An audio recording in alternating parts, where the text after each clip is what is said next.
विगत दिनों से कर्मों से किस प्रकार से हम कर्म करते हुए भी बचा जा सकता है, किस हद तक बचा जा सकता है, इस पर बहुत विस्तार से चर्चा की।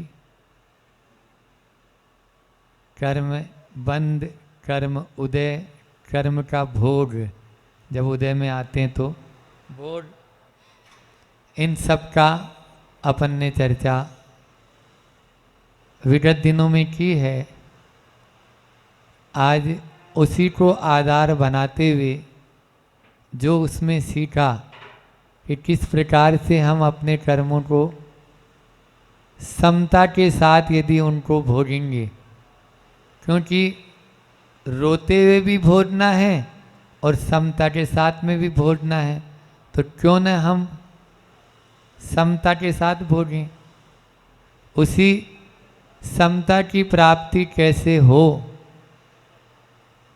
आचार्यों ने बहुत सारी बातें लिखी है और उन पूर्वाचार्यों ने बड़ी महती कृपा कर हम पर ऐसे ग्रंथ राजों की स्थापना की, उनको लिखा, और वे ग्रंथराज आज हमें उसी मार्ग में हम विचलित भी होना चाहें तो हो नहीं पाएंगे। ऐसी वो भावना ग्रंथ, अध्यात्म के ग्रंथ, और जिनको जीवन में उतारें तो भेद विज्ञान आए बिना नहीं रहेगा, क्योंकि मूल जीवन का भेद विज्ञान ही है। भेद विज्ञान के माध्यम से ही हम जो है ये जितने भी बाहरी जो भी क्रियाकलाप हैं, चाहे वो उपवास हों, चाहे वो व्रत संयमशील आदि हों, या अन्य और तप हों, है ना, उन तपों की आराधना भी तभी श्रेष्ठ है, तभी उनकी कार्यकारी है जब भेद विज्ञान होगा, और उसमें इष्टोपदेश का नाम सर्वोपरि है। हाँ, आप लोगों ने कई बार सुना होगा उसका नाम और पढ़ा भी होगा। आज से उसी ग्रंथराज के ऊपर अपन कुछ चर्चा मिलकर यहाँ करेंगे। एक एक कारिका के माध्यम से अपन देखेंगे कि किस प्रकार से हम उस भेद विज्ञान को, उस जीवन जीने की कला को, उस लॉ ऑफ अट्रैक्शन को, जो आज दूसरे हमारे ही देश से दूसरे विदेशी लोग लेके गए और उसको थोड़ा सा मोटिफाई करके मिर्च मसाला डाल के आपको परोस देते हैं, तो आपको लगता है ये किताब तो बहुत ही गजब की है, ये किताब तो आज तक पढ़ी नहीं है, जबकि ऐसा कुछ नहीं है। वो बेस यही है, आधार है, क्योंकि पूर्वाचार्यों ने उन जैसी अपन भावना भाएंगे वैसे ही हम हो जाएंगे। शुद्धो हम, निरंजनो हम, सिद्धो हम, ये सारी की सारे है ना, अपन भावना जैसी करेंगे वैसा ही तो अपन को हो जाते हैं, और वो बार बार भाना है। आज से इस ग्रंथराज की अपन शुरुआत करेंगे, और इस ग्रंथराज का नाम तो इष्टोपदेश, इष्ट और उपदेश दो शब्द से मिलकर इष्टोपदेश बन गया। अब इष्ट क्या है हमारा? इष्ट है हमारी आत्मा, जो परमात्मा बनने की योग्यता रखता है। उसको हमने केवल मात्र, जिसको बोलते हैं ना कि जोरी अच्छे बढ़िया रत्न की दुकान होए, रत्न खोलने की कुवत है, और जवार बाजरा के भाव में आप जवार बाजरा बाहर लगा लिए हैं कि जवार बाजरा बेच रहा है, ऐसा स्थिति हमारी बनी हुई है। तो ये आत्मा परमात्मा बनने की योग्यता जब रखता है तो क्यों न है ऐसे उपदेश को अपन को ग्रहण करना चाहिए। इसके रचयिता और आचार्य ज्ञान सागर जी महाराज क्या बोलते हैं, इसको मिष्टोपदेश बोलते थे। मिष्टोपदेश आचार्य श्री जी भी बोलते हैं। बहुत ही मीठी मीठी कारिकाएं हैं, सरल सरल उदाहरणों के माध्यम से किस तरह से हमारे भीतर में आचार्य भगवंत उस बात को उतारना, अध्यात्म की उस बात को उतारना चाहते हैं, जिसके माध्यम से जो लगा हुआ हमारा मैल है वो छूट जाए। हाँ, ऐसा साबुन की बट्टी जैसी है ये, एक एक कारिका। और यही देखो, जिस समय सुनाई नहीं देगा, जिस समय दिखाई नहीं देगा, जिस समय अपनी आवाज़ बंद होने को होती है या हो जाती है, उस समय अंदर में इन्हीं गाथाओं का यदि मान लीजिए आरोढ़न चलता रहे तो जीवन कल्याण में हो जाएगा। संकलेश परिणाम होने के लिए है ही नहीं। मैं बोल रहा हूँ जीवन जीने की कला है ये। जीवन में जितने स्ट्रगल आते हैं, जितने तनाव आते हैं, जितने टेंशन आते हैं, एक गाथा कोई सी भी इष्टोपदेश की उठा लो, आप देखो सब यानी टेंशन दूर, सब टेंशन दूर, बिल्कुल। लेकिन हम सोचें तो उस हिसाब से ये है, शुद्ध अध्यात्म है ये। आचार्य पूज्यपाद स्वामी ने बहुत बड़ी कृपा की, जिन्होंने तत्वार सूत्र की सर्वप्रथम टीका सर्वार सिद्धि लिखी। पहली टीका सर्वार सिद्धि उन्होंने, कल मैं बोल रहा था जो कर्म कैसे करें, जो जिनके सूत्र अपन पढ़ते थे वो सर्वार सिद्धि। और इन्होंने अनेक रचनाएं और भी इनकी, सवेरे सवेरे हम लोग भक्तियाँ पढ़ते हैं, 10 भक्तियों में ऐसा यानी जो है ना भर दिया सार उन्होंने। उनका वास्तविक नाम देवनंदी था, वास्तविक नाम उनका देवनंदी। कर्नाटक प्रांत के कोलेग्राम में उनका जन्म हुआ था, जो अभी मैसूर में आता है। वर्तमान में जो मैसूर है वहाँ उनका स्थान यानी जो है वो जन्म स्थान आता है। तो ऐसे आचार्य पूज्यपाद स्वामी, उनके ऐसी लक्षणावली उनकी बहुत ही प्रसिद्ध है। हर बात को ऐसा लक्षण के साथ में समझाते हैं कि सामने वाले को बिल्कुल उसकी संज्ञा और हाँ पूरी यानी प्राप्त हो जाती है। उनके और भी बहुत सारी बातें, जब उनकी आंखों की ज्योति चली गई थी तब उन्होंने शांत्याष्टक की रचना, जो शांति भक्ति है उसमें जो शुरू के 8 छंद हैं, उस शांत्याष्टक की रचना की। और हे भगवान, अगर आप मेरी भक्ति से प्रसन्न हैं तो मेरी दृष्टि वापस प्रदान करें, ऐसा उसमें अंतिम छंद का अर्थ है। और तुरंत उनकी नेत्र ज्योति आ गई थी। कई लोगों को वो दिया है शांत्याष्टक, कई लोगों को शांत्याष्टक व्रत दिए हमने, व्रत भी जो है शांत्याष्टक व्रत भी है उनके। तो वो शांत्याष्टक व्रत उस भक्ति के साथ में करें तो निश्चित रूप से गई हुई ज्योति भी वापस धीरे धीरे लौट जाती है। पूर्ण भक्ति के साथ में करने से ये होता है, ऐसे नहीं होता। पुरुषार्थ करेंगे तो होगा, इसलिए पुरुषार्थ अपन स्वयं को करना है। और पहला शब्द ही स्वयं है ना। इष्टोपदेश का पहला शब्द क्या है? स्वयं। यस्य स्वयं स्वभावाप्ति, हाँ, रभावे कृष्ण कर्मण तस्मै संज्ञान रूपाय नमोस्तु परमात्मने। यह कारिका जो है मंडलाचरण के रूप में आचार्य भगवंत ने दी है। मंडलाचरण क्यों किया जाता है? कि कार्य की निर्विघ्न समाप्ति हो और शिष्यों का अनुग्रह हो। आगामी जो आने वाली पीढ़ी है वो भी इससे कुछ ग्रहण करे। परंपरा से जो पूर्वाचार्य आए हैं उनका भी बहुमान हो। ये सब मंडलाचरण के कारण हैं। 6 कारण बताए वहाँ मूलाचार आदि में भी, कि निर्विघ्न समाप्त, नास्तिकता का परिहार। नास्तिक जो हम यानी हमारी आस्था है भगवान के ऊपर, इसलिए हम पूर्वाचार्यों को और भगवान को याद करके कार्य की शुरुआत कर रहे हैं। अपन कोई भी कार्य करते हैं तो सबसे पहले वही करते हैं। और मंडलाचरण स्वयं बोल रहा है, जो मंगल हो, मम गालियति इति मंगल, जो पापों को गलाए और पुण्य को लाए वो कहलाता है मंगल। इसलिए पाप का नाश हो, पुण्य की प्राप्ति हो, इसलिए अपन मंडलाचरण करते हैं। इन मंडलाचरण ऐसे नहीं, कोई भी कार्य देख लो आपके यहाँ, जैसे मान लीजिए अच्छा कार्य हो रहा है, शिलान्यास भी होना है, तो ये सब तो वो मंडलाचरण के माध्यम से ही शुरुआत होती है।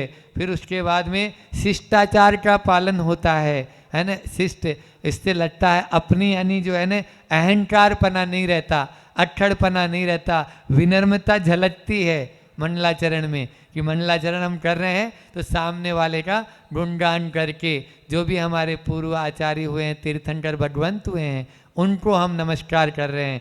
यहाँ के शब्दों को देखते हैं, यस्य स्वयं स्वभावाप्ति, यस्य यानी यस्य कस्य, जिनका, जिनको, है ना। स्वयं स्वभावाप्ति, स्वभाव की आपति प्राप्त हो चुकी है।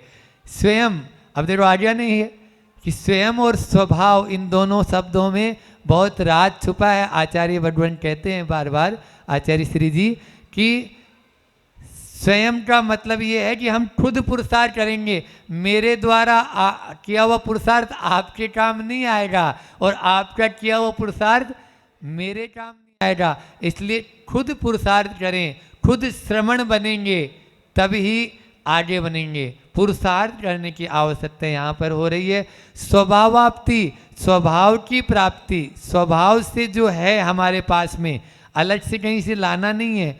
तो जिनको स्वयं स्वभावाप्ति, अपने स्वभाव की प्राप्ति हो गई, अभावे कृष्ण कर्मणे, रभावे से अभाव निकलेगा। जिन्होंने समूल, कृष्ण कर्मणे का मतलब होता है कि समूल कर्मों का नाश कर दिया है। कल, हाँ, अभी जो अपन कर्मों की चर्चा पढ़ रहे थे, ऐसे उन कर्मों का जड़ मूल से नाश कर दिया है। तस्में संज्ञान रूपाय है। और क्या हो गया?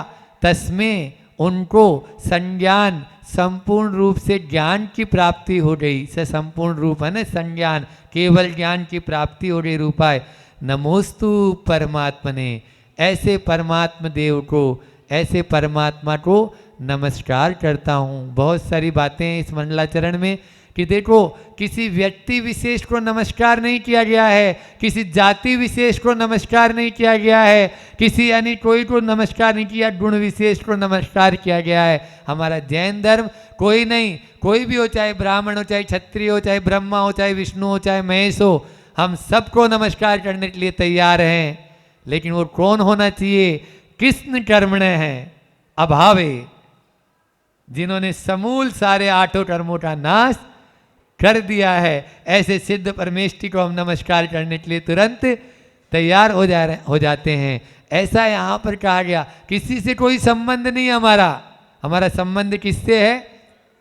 हाँ, जो इस मार्ग पर चलेगा उसको नमो तस्मे संज्ञान रूपा है। अब देखो यहाँ पे चतुर्थी विभक्ति है, क्योंकि नमः के योग में चतुर्थी विभक्ति का प्रयोग होता है, लेकिन यहाँ पे रूपाय भी जो है चतुर्थी विभक्ति का प्रयोग हम कर रहे हैं। इस रूपाय के माध्यम से भी प्राप्ति के लिए के अर्थ में चतुर्थी विभक्ति होती है।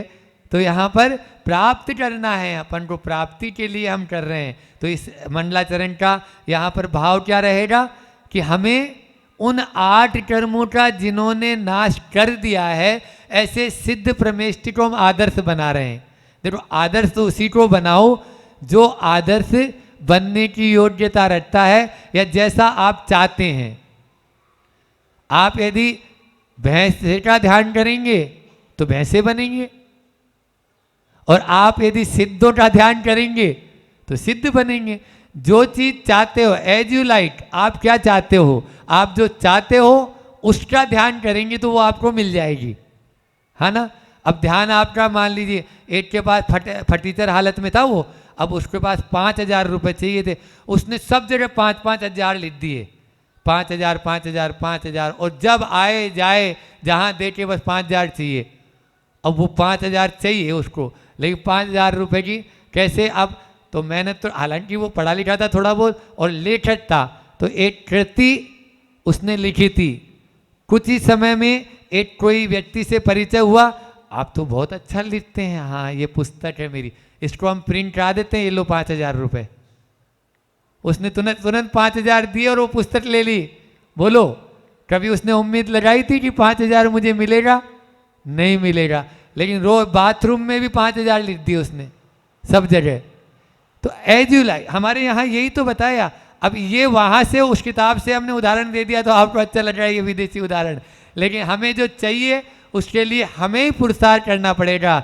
इसलिए स्वयं शब्द, यस्य, कस्य, कौन, किसने प्राप्त किया, किसको प्राप्त किया है? तो जिसने अपने स्वभाव को प्राप्त कर लिया है, ठीक है ना। ऐसे परमात्मा को हम नमोस्तु, नमस्कार करते हैं। और वो परमात्मा भी देखो 3 तरह की आत्मा होती है, बहिरात्मा, अंतरात्मा और परमात्मा जो बाहरी पदार्थों में ही, पर में ही अपनी दृष्टि रखे, अयथार्थ में ही सत्य माने, उसी को यथार्थ मानने लग जाए, वो क्या है?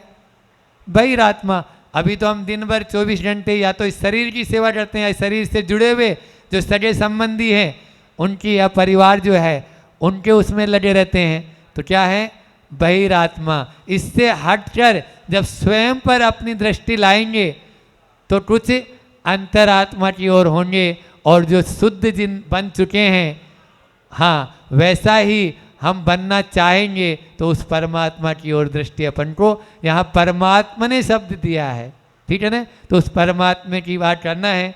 समय अपना हो रहा है, एक मंगल भावना लेकर अपनी वाणी को विराम देंगे। अभी तक हाइकू ले रहे थे, अब रोज प्रतिदिन आपको कुछ न कुछ इसी तरह की, क्योंकि भावना भवनाशनी होती है, तो प्रमाण सारी जी महाराज तो रोज ही पढ़ते हैं, अपन आज इसको पढ़कर अपने इस आज के वक्तव्य को विराम देंगे। मंगल मंगल होए जगत में, सब मंगलमय होए, इस धरती के हर प्राणी का मन मंगलमय होए। कहीं क्लेश का लेस रहे ना, दुख कहीं भी होए, मन में चिंता भय न सतावे, रोग शोक नहीं होए। नहीं बैर अभिमान हो मन में, शोभ कभी नहीं होए। मैत्री प्रेम का भाव रहे नित, मन मंगल में होए। मंगल मंगल होए जगत में, सब मंगल में होए। मन का सब संताप मिटे, अरु अंतर उज्ज्वल होए। राग द्वेष और मोह मिट जावे, आत्म निर्मल होए। प्रभु का मंगल गान करें, सब पापों का क्षय होए। इस जग में हर प्राणी का हर दिन मंगल में होए। मंगल मंगल होए जगत में, सब मंगल में होए। गुरु हो मंगल, प्रभु हो मंगल, धर्म सुमंगल होए। मात पिता का जीवन मंगल, परिजन मंगल होए। जन का मंगल, गण का मंगल, मन का मंगल होए। राजा प्रजा सभी का मंगल, दया धर्म में होए। मंगल मंगल होए जगत में, सब मंगल में होए। मंगल में हो प्रात हमारा, रात सुमंगल होए। जीवन के हर पल हर क्षण की बात सुमंगल होए। घर घर में मंगल छा जाए, जन जन मंगल होए। इस धरती का कण कण पावन, औ मंगल में होए। मंगल मंगल होए जगत में, सब मंगल में होए। इस धरती के हर प्राणी का मन मंगल में होए। सब जन में मंगल बढ़े, टले अमंगल भाव। है प्रमाण की भावना, सब में हो सद्भाव। बोले संत शिरोमणि आचार्य गुरुवर विद्यासागर जी महामुनिराज की, परम पूज्य मुनि श्री 108 प्रमाण सागर जी महाराज की।